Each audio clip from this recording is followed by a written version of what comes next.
नमस्ते म लामिछाने हजुरहरूलाई मेरो यस युट्युब च्यानलमा हार्दिक स्वागत गर्दछु। आजको भिडियोमा हामी एउटा स्टकको स्टक एनालाइसिस गर्नेछौँ।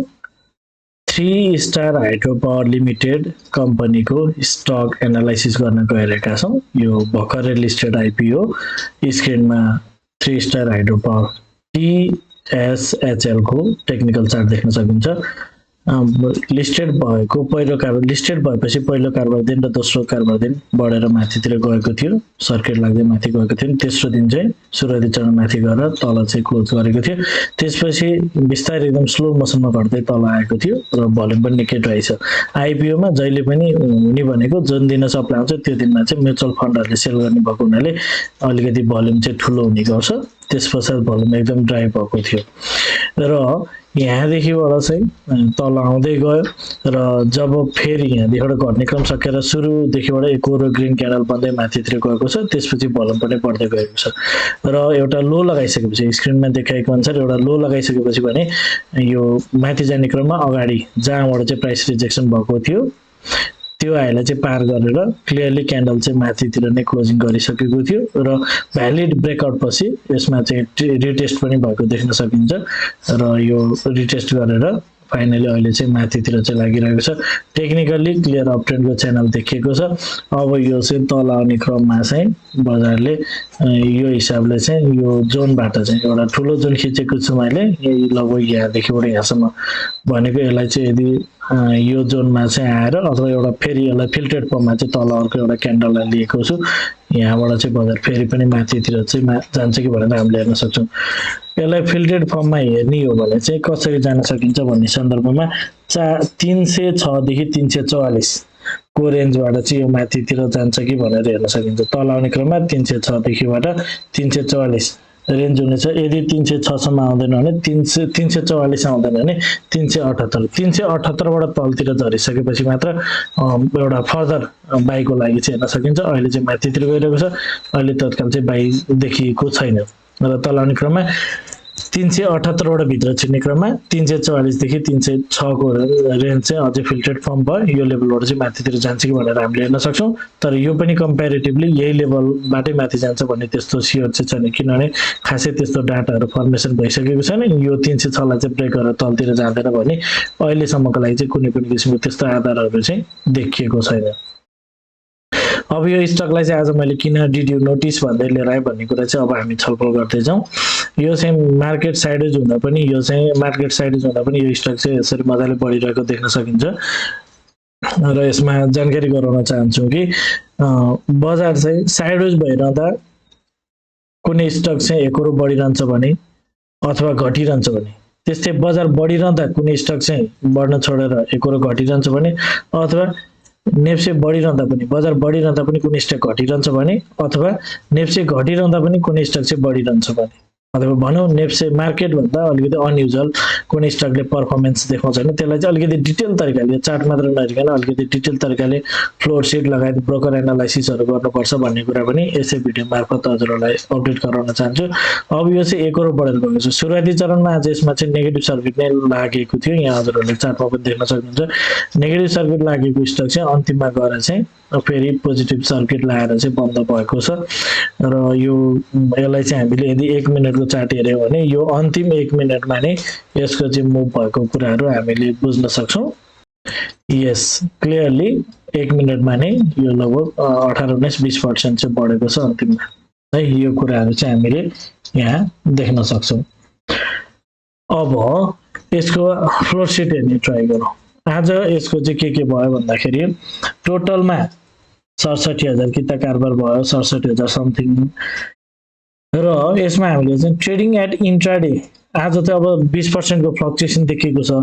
इन्ट्राडे हायर प्राइसमा जम्मा 5% कारोबार भएको छ भने इन्ट्राडे लोअर प्राइसमा चाहिँ 95% यहाँ हजुर देख्न सक्नुहुन्छ। इन्ट्राडे हायर प्राइसमा जम्मा 5% भने लोअर प्राइसमा चाहिँ 95% भनेपछि अन्तिममा मात्र कारोबार भएको। अघि हामीले 1 मिनटको क्यान्डलबाट पनि त्यो कुरा चाहिँ हेरि नै हाल्यौँ। अब बाई साइडमा गएर यदि हामी हेर्छौँ 71 नम्बरको ब्रोकरले 8000 चान्चुन किता चाहिँ बाई गरेको छ, टोटल कारोबारको 12%।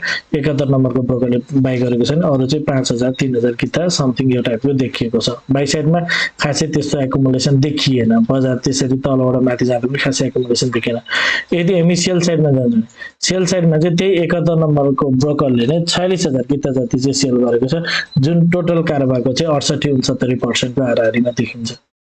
र यसरी हामीले हेर्छौँ भने चाहिँ 71 नम्बरको ब्रोकरमा चाहिँ हेभी सेलिङ भएको देखिन्छ। बाई साइडमा चाहिँ हामीले खासै त्यस्तो बल्कमा किताहरू नै देखिएन। 71 नम्बर आफ्नै बाई छ, अरू त खासै 5000 भन्दा बढीको किताहरू बाई देखिँदैन भने यतापट्टि चाहिँ एकदम ह्युजमा सेल देखिएको छ। यो कुराहरू चाहिँ हामीले यहाँ हेर्न सक्छौँ। र यो अन्तिममा बढाउने काम पनि हामीले यसरी सर्फेसले हेरेर त 71 बाटै बाई सेल र 71 बाटै बाई भएको हुनाले 71 ले म्यानिपुलेसन गरेको, ब्रोकर नम्बर 71 बाट नै म्यानिपुलेसन भएको चाहिँ प्रष्ट रूपमा देख्न सकिन्छ। र रेटमा पनि यदि हामीले हेर्छौँ भने यहाँ क्लियरली हजुरहरूले देख्न सक्नुहुन्छ, यहाँ हेर्न सक्नुहुन्छ एउटै ब्रोकरबाट चाहिँ अन्तिममा प्राइस हाइक भएको छ। यो सिरियल नम्बरबाट हजुरहरूले हेर्न सक्नुहुन्छ, अन्तिममा चाहिँ एउटै ब्रोकरबाट चाहिँ लगभग यो लेभलदेखिबाट लगभग यहाँ हजुरले हेर्न सक्नुहुन्छ, ट्याक्कै यहाँदेखिबाट चाहिँ ट्याक्कै चलिरहेको प्राइस कति थियो भने त 414 तिर थियो। 414 बाट यहाँ हेर्न सक्नुहुन्छ एकको रूपमा चाहिँ माथितिर चाहिँ यसरी गएको छ। यसरी चाहिँ यो माथितिर चाहिँ यो एउटै ब्रोकर छ, यतापट्टि हेरौँ एउटै ब्रोकरबाट चाहिँ यसरी माथितिर गएको चाहिँ 418 20 हुँदै यसरी बिस्तारै क्रमशः माथितिर चाहिँ 475 हुँदै 493 सम्म चाहिँ एउटै ब्रोकरबाट हजुरले यहाँ देख्नुभयो होला, एउटै ब्रोकरबाट चाहिँ यसरी चाहिँ भएको छ। भनेपछि 71 ले चाहिँ कम्प्लिटली म्यानिपुलेसन गरेको देखिन्छ। सुरुमा आफूले सेल गरेर अब यो प्राइस अनुसार पनि थाहा हुन्छ उसले बाई गरेको प्राइस भनेको चाहिँ एभरेजमा कति आउँछ भन्दाखेरि 433 आउँछ। तर हजुरहरूले हेर्नुभयो भने सेल गरेको प्राइस भनेको तल नेगेटिभ सर्किटमा 407 मा चाहिँ सेल गरेको छ, जुन सुरुवाती चरणमा नेगेटिभ सर्किटलाई त्यो लेभलमा नै सेल गरेको छ है त, यो देखिन्छ। अब ब्रोकर होल्डिङ छ, ब्रोकर होल्डिङ चाहिँ मन्थली र विकलीमा दुवै टाइम फ्रेम हेरौँ। मन्थली रूपमा चाहिँ ब्रोकर होल्डिङ मन्थली रूपमा हेऱ्यो भने 1 महिनादेखिबाट होल्डिङ रहेको छ 24000 किता चाहिँ 71 को होल्डिङ छ भनेपछि मन्थली रूपमा जाँदा चाहिँ 71 नम्बरको ब्रोकरबाट चाहिँ लगभग 24000 किता चाहिँ होल्डिङ भएको छ। अरू भनेको नर्मल छ 12000 र 10000 भन्दा कमको चाहिँ देखिएको छ भने यता 1 महिनामा सप्लाई त खासै छैन, हजुरले हेर्न सक्नुहुन्छ एउटा 11000 को छ, अरू सबै 10000 भन्दा कमकै होल्डिङ देखिएको सेल देखिएको छ। सो एक हप्ता 1 महिनाको अन्तरालमा चाहिँ यो 71 नम्बरको ब्रोकरमा चाहिँ होल्डिङ भइरहेको थियो रहेछ, जसमा 46000 किता बेचेको छ, अझै पनि 24000 किता चाहिँ बाँकी रहेछ भन्ने कुरा 1 महिनाको डाटा हेर्दा चाहिँ हामीले थियो। 46000 किता सेल भइसकेको छ, स्टिल 24000 किता चाहिँ आज बाई भएको सहित हो, 24000 किता चाहिँ यहाँनिर चाहिँ देखिन्छ है त यो। अब विकली रूपमा यही हामीले हेर्छौँ, विकली रूपमा चाहिँ यसको होल्डिङ छैन, एक हप्तादेखि चाहिँ यसले बेचेको जस्तो देखिन्छ, किनभने 71 नम्बरको कुनै पनि किसिमको होल्डिङ त्यो मन्थली होल्डिङ हो। यो अहिलेको हप्ताको जुन सेप्टेम्बर 17 देखिबाट सेप्टेम्बर 24 सम्मको चाहिँ होल्डिङै देखिएको छैन 71 नम्बरमा, जबकि सेल साइडमा चाहिँ देखिएको छ। सेल साइडमा चाहिँ हजुरले हेर्नु भने 17000 किता जति चाहिँ सेल साइडमा देखिएको छ भनेपछि यो हप्ता चाहिँ उसले बेच्दैछ भन्ने कुरा चाहिँ देखिएको छ है त। अब यहाँबाट मैले जानकारी गराउन खोजेको कुरा चाहिँ के हो भने अपडेट गराउन खोजेको कुरा चाहिँ के हो भने अब कुनै पनि कम्पनीले यसरी प्राइस चाहिँ माथितिर लगिरहेछ भनेर हामी चाहिँ यसलाई बढ्यो भनेर माथितिर जाने भन्दा पनि वास्तवमा यो स्टकमा इन्टरनल रूपमा चाहिँ के भइरहेछ त्यो कुरा हेर्न जरुरी छ। यसरी प्राइस माथि गइरहेको छ, आज पनि सुरुमा नेगेटिभ सर्किट लाग्दै थियो, नेगेटिभ सर्किटमा मजाले 40-45 किता चाहिँ सेल भएको देखिन्छ, त्यसपछि फेरि प्राइस माथि गएको छ। यदि यो अब अन्तिममा बढेको भोलि सुरुमा नेगेटिभ सर्किट लाग्ने लगभग निश्चित प्राइस छ, नेगेटिभ सर्किट लाग्यो भने त्यो 24-25 किता सेल गर्नलाई कुनै पनि किसिमको गाह्रो हुँदैन। त्यसैले यो अहिले जुन हिसाबले माथि गएको छ त्यो सब चाहिँ यो सेल गर्नको लागि प्राइस हाइक गरेर लगेको रहेछ र माथि लगेर चाहिँ सेल गर्न खोजेको रहेछ भन्ने कुरा चाहिँ हामीले सजिलै बुझ्न सकिन्छ। अब यो आफूसँग क्यापेसिटी छ, फन्ड छ, टेक्निक छ भने यो सबै कुराहरू गर्न चाहिँ मिल्छ, यसलाई इलिगल भन्न पनि मिल्दैन र यसमा चाहिँ कुनै पनि किसिमको इनसाइडर अथवा कुनै पनि किसिमको नेगेटिभ भन्न मिल्ने कुरै छैन। तल्लो लेभलमा बाई भएको छ, माथिल्लो लेभलमा गएर आफूले बाई गरेको किता त सजिलै पनि सेल गर्न मिल्छ। सो बायर आफै चाहिँ सतर्क हुने हो, बायर आफैले चाहिँ स्टडी गरेर अनुसन्धान गरेर चाहिँ बाई गर्ने हो। अब यो चाहिँ तल आउने क्रममा यो लेभलबाट माथितिर जान्छ भनेर हामीले एजम्पसन गरे पनि अल्टिमेट यसमा राम्रो हुन्छ भन्ने छैन। अब कसैले चाहिँ एकदम राम्रो बढिरहेछ मार्केट साइडवेज अथवा राउन्ड ट्रेन्डमा हुँदा पनि यो तेज बढेको छ सो यो राम्रो छ भनेर बाई गर्नु भने अब चाहिँ बाँकी 24000 किता पनि यो ब्रोकरले जसले एकुमुलेसन गर्यो उसले सेल गरिसकेपछि चाहिँ यसमा चाहिँ प्ले प्लेयरहरु चाहिँ कम्प्लिटली आउट हुने बुझ्न सकिन्छ र जुन हिसाबले एउटा नर्मल छ नर्मल हिसाबले नै अगाडि बढ्ने हामी बुझ्न सक्छौं। यहाँ हेर्न सक्नुहुन्छ खासै नर्मल छैन हैन 7000 5000 किताहरु नै छ भनेपछि कुनै पनि किसिमको एकुमुलेसन त्यसपछि रहँदैन र नर्मल हिसाबले नै यसको प्राइस चाहिँ फ्लो हुने बुझ्न सकिन्छ।